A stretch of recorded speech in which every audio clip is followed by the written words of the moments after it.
What's up, guys? Nin here, and today we're going to talk about why I'm going all in on weed stocks in 2021. So basically, what I did is I bought all weed stocks in my portfolio. So I'll put an image up, and it will show you that I have a secondary account where I'm going all in on weed. And so I have about 10, 11,000 just lying around, and I bought 4 stocks. And I have different accounts, but this one has 3 of them. So one has Aurora, Cronos, and Tilray. Canopy is in a different account, and I have multiple Cash App accounts that I just play around with. But in today's video, we're going to go into why I'm going all in on these weed stocks.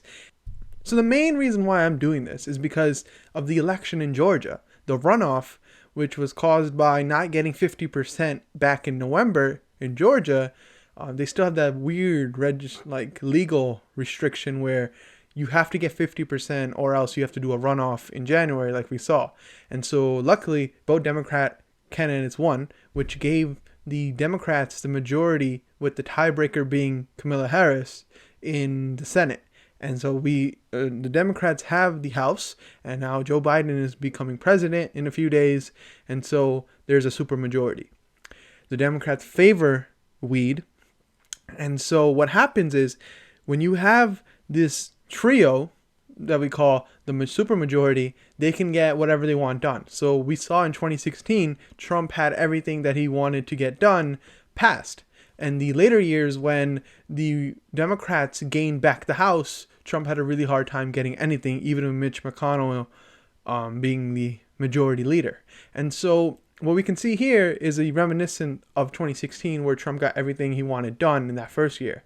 And so hopefully what I'm banking on is Biden restricting his leverage on what the weed stocks can do. So currently there's federal regulations regarding weed, but on state levels, there's not that much regulation. So in New Jersey, California, Colorado, all these different states, they don't have weed regulations. You can buy weed, sell weed, all of that for medical purposes, recreational purposes, all of that.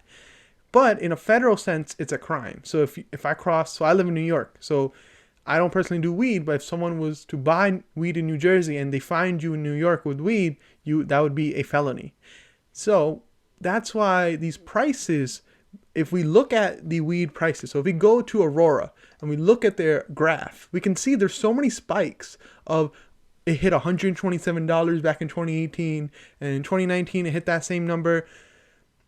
That was because of how much people were using it, and it was fueled by the passages within these states. And so a lot of people started doing them, and the price began to go up because they're becoming profitable. What happened was that Trump is in the Republican Party, and they don't really favor marijuana. And so they started to pass bills that didn't favor marijuana, and they started to put heavy regulation. So right now, weed is a cash business, meaning you can't use credit card, you have to use cash. And so that's really restrictive on who you can buy it from, who can purchase it, and it's really tough making profit. So right now, the revenue for Aurora is $248 million. A lot of people call this a dead company, and that's in Canadian dollars, so you would even have lower than that. So in US dollars. So a lot of people are saying, oh, Aurora, like ACB is dead, and all the other weed companies from Canada, there's no point of us looking at them.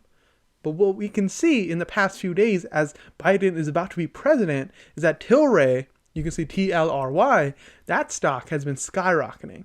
Aurora has been skyrocketing, not as much. So a lot of people are seeing a gap between that where ACB can really gain some momentum and follow Tilray. So today, as we can see, I'm recording this on the 13th, Tilray gained almost 12.5%, and at one point it gained almost 18%.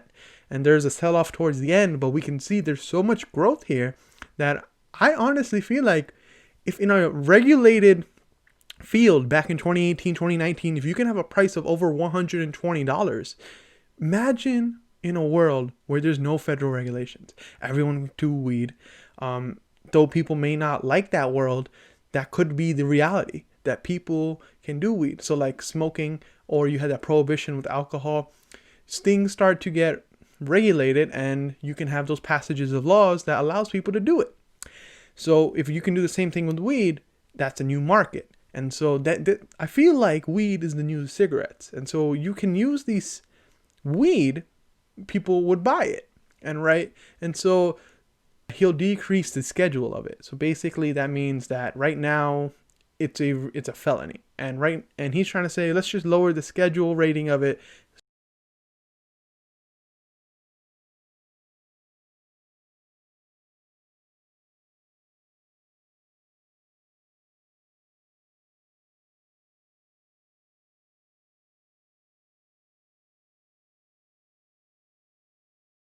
A few days ago, and it grew about 3,000 in just a few days, mostly because of Tilray, some Aurora, Canopy's in a different account, and Cronos as well. So those are the four I would typically buy if you are using Cash App. A lot of people are throwing around HPMM. If you want to play a little risky, or you want to go into like SNDL, be my guest. That's a really risky stock because I've seen a lot of movement. Some days it'll drop 200%. Some days it'll go up 50%. That's up to you. This is why it's the stock market. You are the investor, and so we can just give you financial advice. But these are the reasons why I feel like these are the four top stocks. If you want a safe bet, I'd go with CGC. But if you want to take a little of a risk, I would really go for Tilray, which is a pharmaceutical and a weed company. Aurora, since we know the type of numbers it can produce, and hopefully it can get back to those numbers. Or Cronos, it's got a lot of growth. I think in the past year, it's gone up over 70%. So it declined a lot, but came back up. And so that's a great thing to see in this market right now. And I feel like right now is a great opportunity. Even though you didn't pick it up when it was $6, $5, $8, even $10. Right now, Tilray is around $15. Aurora is around $11. Talk to me in a few months. If it's not at 20, I would be surprised, because you have the rush, the pump with the Democrats coming in. And if they do not legalize marijuana in this first year, or whenever they don't have the supermajority, that would be a fail on their part, because this has been a strong push, especially in New York, trying to legalize it as well.